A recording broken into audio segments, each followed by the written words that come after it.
sinners, and saints. Dust off those horns and halos. It's time for Alley After Dark.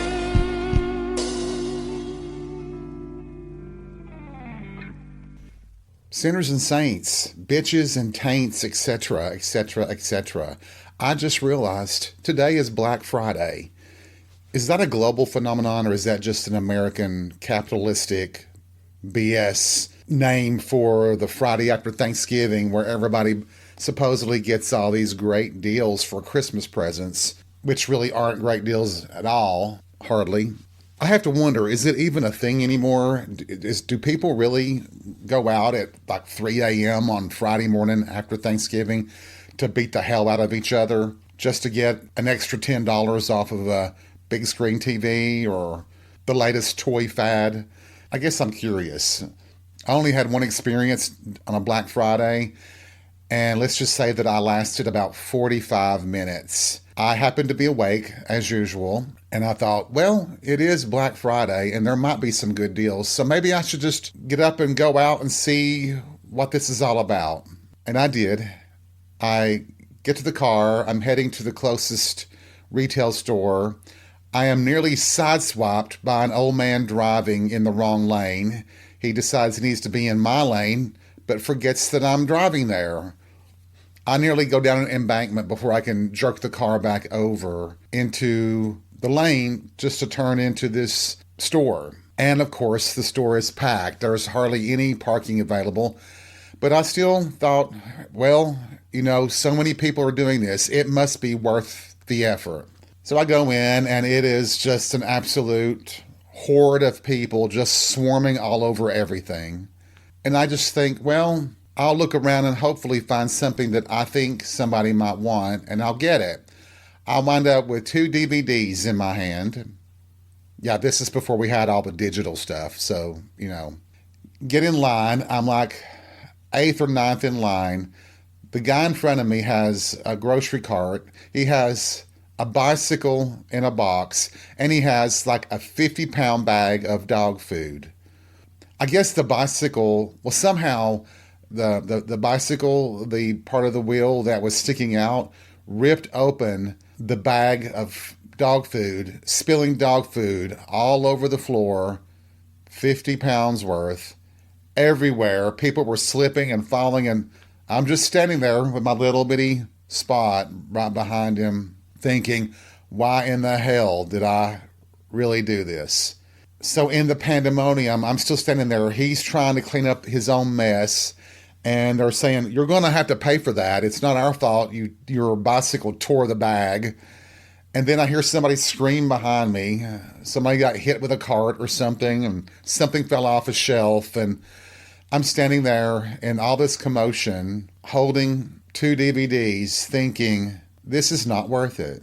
So I just placed the DVDs back down on the shelf right there, casually stepped out of line, went to the car, and drove my ass home and hunkered down for the rest of the day.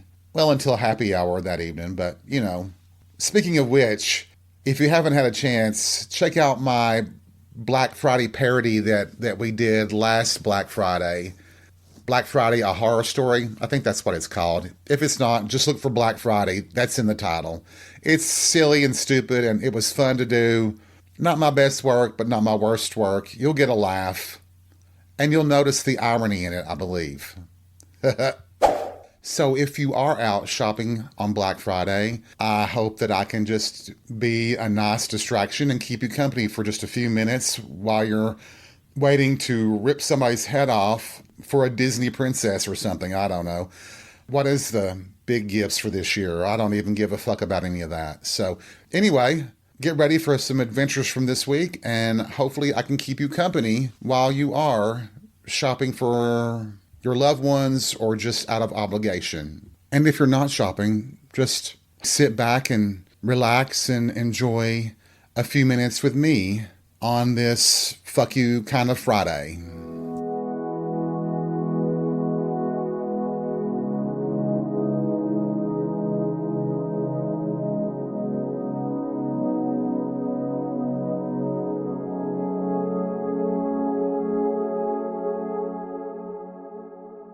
What was I thinking? Of course, Black Friday is an American thing. It's not global because we do it after a holiday, Thanksgiving, which is for the United States. It's not the rest of the world. So I guess in other countries for Christmas, they just pick an arbitrary day to start beating the hell out of each other for presents that people will forget about 2 days after they got them. I mean, seriously, right? But I digress. It has been an interesting week, and I gotta tell you, I had to get new tires for the car. All four of them. I believe in doing the set because I like to know how much tread is on each one. I don't like to have to guess and go back and forth. And I went to one that was close by. I don't know if I ever told y'all, but last year I had all kinds of problems. Everybody that I work with, it seemed like we had something go wrong with at least one or if not two tires. They were building a whole apartment complex next to our parking garage, and it just seemed like, oh well, a big nail here, a big screw there, and you were winding up going to get a new tire every other week, it seemed like. The last one that I had a problem with, it was turned out on a Friday night. I was leaving the office and I could hear the tap, tap, tap of something in the tire. Get out of the car, look, and see this huge freaking bolt tore through the sidewall of the tire. And I'm in a panic. I mean, it is closing in on 5 o'clock on a Friday. What places are going to be open to help me with a tire? In desperation, I found a place not too far from where I live, which was really crazy because I drove quite a distance from downtown just to get there. I go in and I notice there's very few cars there, and there's just one guy that seems to be in the shop. And I just tell him, I'm like, sir, this is what's happened. I've got a huge bolt in the tire. I need a new tire. I know it's late on a Friday. You're going to screw me over, but I don't give a damn. If you'll get me a tire and you treat me right, I promise I'll come back and get my replacement tires here. Well, the man did me right. He took care of me, and I went back this week to get my tires, and they offered me a good deal on some good tires. But the main thing is this. The guy that was waiting on me, when I was ready, he was getting the paperwork done and I was getting ready to pay. And he goes, oh, damn it, those clowns, they forgot to write down a serial number or something. I don't know what. So he says, if you'll excuse me, I have to go outside and look at the tires on your car.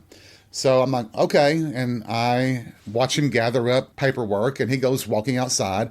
I can see him through the window staring at the tires. Well, he's having trouble seeing the number he needs to see. So he kind of squats down to get a closer look.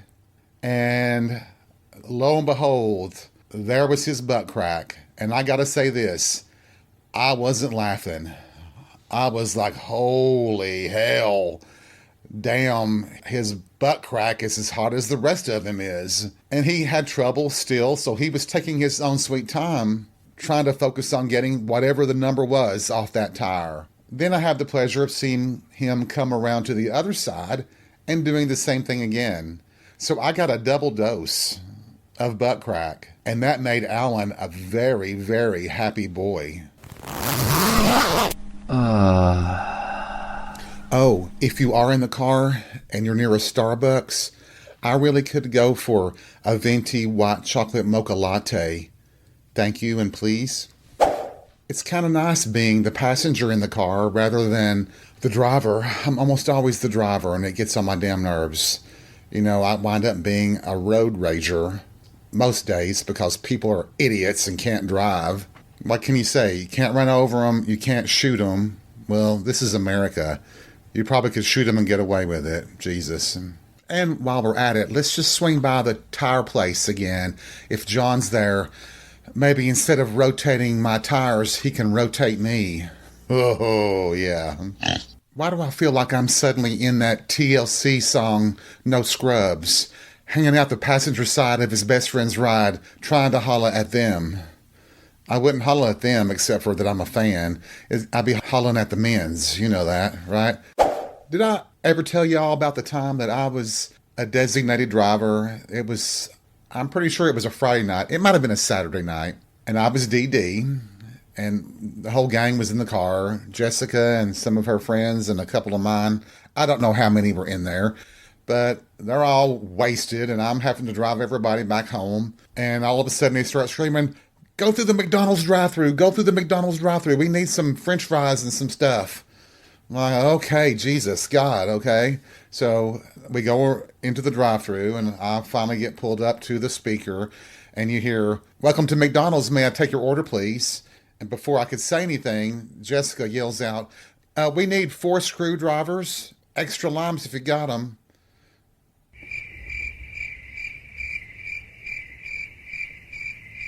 The woman says, "I'm sorry, ma'am, but we don't serve alcohol at McDonald's." Jessica was like, "Well, why not? You would make so much more money if you did." And I'm like, "Ma'am, can we just have 4 orders of French fries and 2 quarter pounders?" Get around there to pay for all this shit. And she's like seeing the party going on in the passenger side in the back seat. And she looks at me with a half smile and a shake of her head. And she says, "Boy, you've got your hands full, don't you?" I'm like, "You're telling me." And she said, "Well, I do have vodka back here, but I can't share that with anybody. But I'd be willing to share it with you considering what you're going through." And I was like, "Yeah, if they keep this up, I'm just going to slam the car into a pole down the street from here. Maybe that will make them shut up." Oh, for all you rookies and novices, a screwdriver is the proper name for a vodka and orange juice. I find it so interesting that nowadays we just order a drink by the type of liquor and the mixer. We don't use the proper names. You don't hear the names like a Tom Collins or a redheaded slut or a purple hooter shooter or a Mai Tai. It's always like vodka and orange juice, vodka and Coke, rum and Coke. You don't hear all those cool, sexy, fun names. Oh, remember the drink Sex on the Beach? I guess the only one that I hear these days is a Long Island iced tea. Because it has so many liquors in it, it's easier to call it by its proper name than to tick off all the liquors that are in it. Even though I have heard it called a Long Island tea and a Long Island iced tea. I guess it's just a matter of preference, right? If you don't know what it is, you shouldn't be a bartender anyway, right? Right. A couple of weeks ago, maybe longer, I mentioned that I had decided to stop coloring my beard and letting the natural color come back, which I said would be mostly white or gray. And I told you all that I would give you an update on how it was going, because my biggest concern is that I would be treated like an old man just for the color of my beard. Well, I have decided to hang on to the natural color for a little while longer, but I have to say that I am being treated differently by different people. It's very unusual. It feels like in certain circumstances I'm getting more respect, almost like that insulting phrase, "respect your elders." And then in others, I'm getting a lot more compliments. I guess it's more of a daddy look with the white hair, the gray hair. I can't reconcile on what I want to call it. Do I want to call it white hair or gray hair? A lot of people have said that my hair doesn't look gray, it looks white, which I do kind of prefer. I prefer Paul Hollywood white, but I would prefer Paul Hollywood in my bed. Actually, god dang, he's hot as fuck. Oh, you don't know who Paul Hollywood is? You're not watching the Great British Baking Show? Other than Heartstopper, the Great British Baking Show was probably my favorite British program ever. Well, it is second to Heartstopper, but nothing comes close to Heartstopper. And we'll talk about that on a later episode, probably. I'm in love with that show. I love the characters of Nick and Charlie, and it's a show that just makes you so emotional so quickly. I just love how they put that together. But once again, that's for a later episode at some point. What I'm getting at is that just the change in hair color is affecting my own perception of other people and how they perceive me. I'm a little frustrated with it, but I need to reconcile it for myself. And we'll see what the family thinks about it, and I'll have that in a future episode as well. They have not seen me since I let my hair go back to its natural color, so we'll see what they do when they see it for the first time. But Paul Hollywood, oh my God, that white hair and the really neatly trimmed beard that's also white, and those piercing blue eyes. And he's bearish in his look. I think he's married to a woman, but once again, he's British. So I've yet to meet a guy from Britain that was 100% hetero. You know, a couple of pints and you never know where it might lead after that. But he is in my top 10 of hotness. And for God's sakes, he can bake. He can cook. Jesus. It is interesting how someone's eyes can be very seductive. I think everybody who looks at Paul Hollywood and sees those beautiful, piercing blue eyes, how could they not be hypnotized, seduced by it? They're just incredible. And they're connected to that man, too, Jesus. Before you all start yelling at me, yes, I love Absolutely Fabulous. That's a great British series. And Keeping Up Appearances, Mrs. Brown's Boys, all those are good. But those don't have Paul Hollywood. Enough said. But I really could go on and on and on about Paul Hollywood. Oh, Jesus. Oh, and he's rich too. I know. Shut up, Alan. Get on with this shit. What are you wearing for happy hour? Are we supposed to start going festive now that we're technically in the official holiday season? Should I wear my Santa's hat and pretend to be Santa Claus? I don't know. All I really want to do is just get drunk. So why do I need to do anything but the regular thing? Just got to dress a bit warm and hope that I don't get too drunk and become too gnarly. This is a long weekend in the States, so I have 4 full days of drinking if I want. Of course, I'll go bankrupt if I do that. It's my own choice to make, right? How I want to spend my money. We always have this debate, my friends and I, about the importance of saving and having a retirement. But if you retire at age 70 or 75, how many good years do you have left?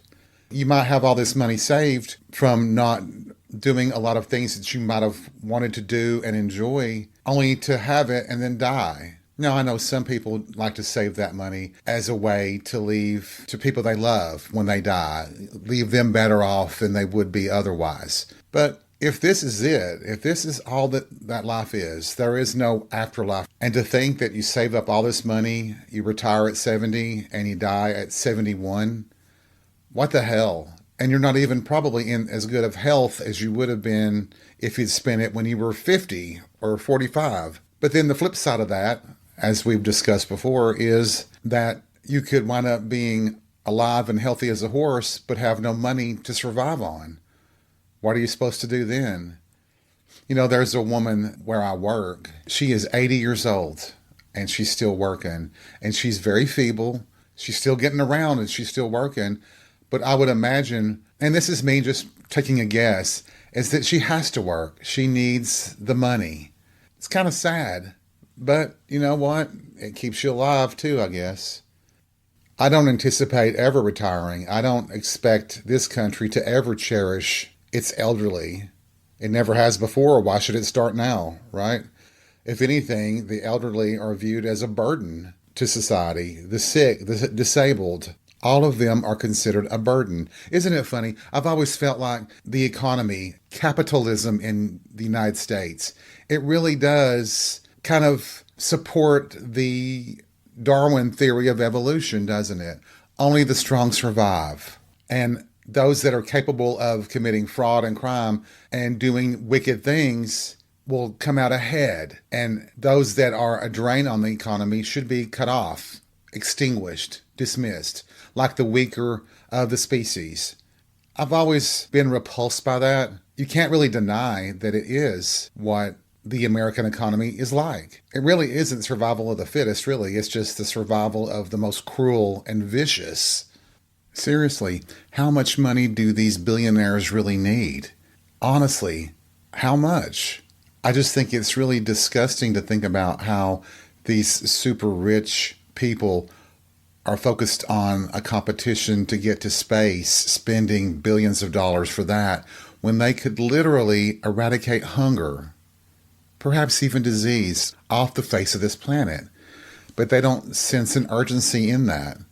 And it's the same thing with churches. You know, if they would stop worrying about a transgender person using the quote unquote wrong bathroom and focus on feeding and clothing the poor, the children of this country, the sick, those in need, you know what? I might have more respect for them, but they won't do that. They're just a political agenda. They don't follow the teachings of Christ by any way, shape, or form. Actually, believe it or not, atheists follow the teachings of Christ more closely than so-called Christians do. You know what? I didn't mean for this episode to sound so political. It was supposed to be just for a good time. But you know me and my big mouth. I guess you could say that while I'm enjoying this conversation we're having on a Black Friday, which sort of glorifies companies for the year finally going into the black instead of losing money, we once again are just driven by the false pretenses of giving when all we're doing is boosting the super rich even more. And that really does make me want to throw up. Oh my gosh. What do I do?